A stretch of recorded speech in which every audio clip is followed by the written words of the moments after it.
Ila Mudi kanipigia mara kadhaa. Anasema ukirudi umpigie, aliongea mke wa Lama. Achana naye mshamba huyo. Kwanza sitaki hata kumsikia, aliongea Lama. Sasa tutakaa huku mpaka lini? Aliuliza mke wa Lama. Kesho tutatafuta sehemu nzuri ya kuishi. Usijali, lakini pia nataka ninunue bodaboda 3. Alafu mengine tutajua baadaye mke wangu, aliongea Lama. Kweli kulipokucha, Lama aliaga kwa babu yake na kuondoka. Walienda Morogoro mjini, wakatafuta chumba kizuri. Lama akalipia miezi 3. Akaenda mjini kununua godoro, jiko na vyombo. Akapumzika. Kesho yake tena kulipokucha, akaenda Dar kununua bodaboda 3.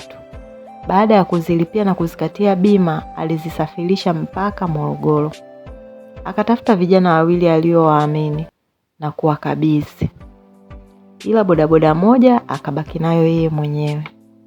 Siku zilipita, hatimaye miezi 3 ilikatika. Lama akiwa bado yuko Morogoro, huku akiwa kakata mawasiliano na rafiki zake. Mke wangu, mimi naona mambo Dar yametulia. Sasa tunaweza kurudi, aliongea Lama. Lakini mme wangu, kwani tusikae tu huku? Mbona kuzuri tu kuliko Dar, aliongea mke wa Lama. Mke wangu, Dar ni Dar tu. Huku tumekaa kwa dharura tu. Sikusema ndo tutaishi huku milele, aliongea Lama. Haya basi, nitajiandaa. Na kweli baada ya siku 3 Lama na mkewe walirudi tena Dar. Kulikuwa kimya, ni kama hakukuwa na kitu kilichotokea. Yaani wewe mshikaji bwana, hata simu kimya. Acha hizo.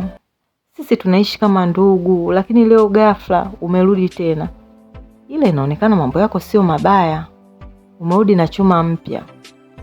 Umepata bosi mpya nini? Aliuliza Mudi. We mshikaji tena, yani wewe ndo usiongee kabisa. Uliniingiza kwenye msala na hamna chochote nilichopata, aliongea Lama. Da, kama kweli hawakukuzingatia, basi ni watu wabaya sana. Mimi sikuwaona, tangu siku ile sikuwaona mpaka leo. Yani mimi ndo sijapata chochote, aliongea Mudi. Achana nao mafala wale, aliongea Lama. Mara simu ya Lama ikaita, kuangalia namba ngeni.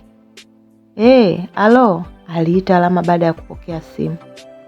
Ndiyo, mimi ndo Lama. Naongea na nani? Aliuliza Lama. Labda uje kijiweni tuongee vizuri. Mambo kama hayo sio kuongea kwenye simu. Mimi nipo, mtanikuta nipo. Nipo hapa kijiweni, alimaliza kuongea Lama. Baada ya dakika 10, Lama aliwaona vijana 3 wakija kijiweni wameongozana. Habari jamani, tunamuulizia Lama, aliongea mmoja wao. Walikuwa ni vijana wa makamo tu, walionekana kuwa wako vizuri kifedha. Maana hata mavazi na miili yao ilionyesha kabisa hawakutokea maisha ya shida. Mkimuona huyo Lama mtamjua? Aliuliza Lama, huku bodaboda wengine wakiwa pembeni wanaangalia. Hayupo, alijibu Juma. Lakini tumeongea naye muda sio mrefu, kasema tuje kijiweni kuongea naye, aliongea mmoja wao kati ya wale vijana 3.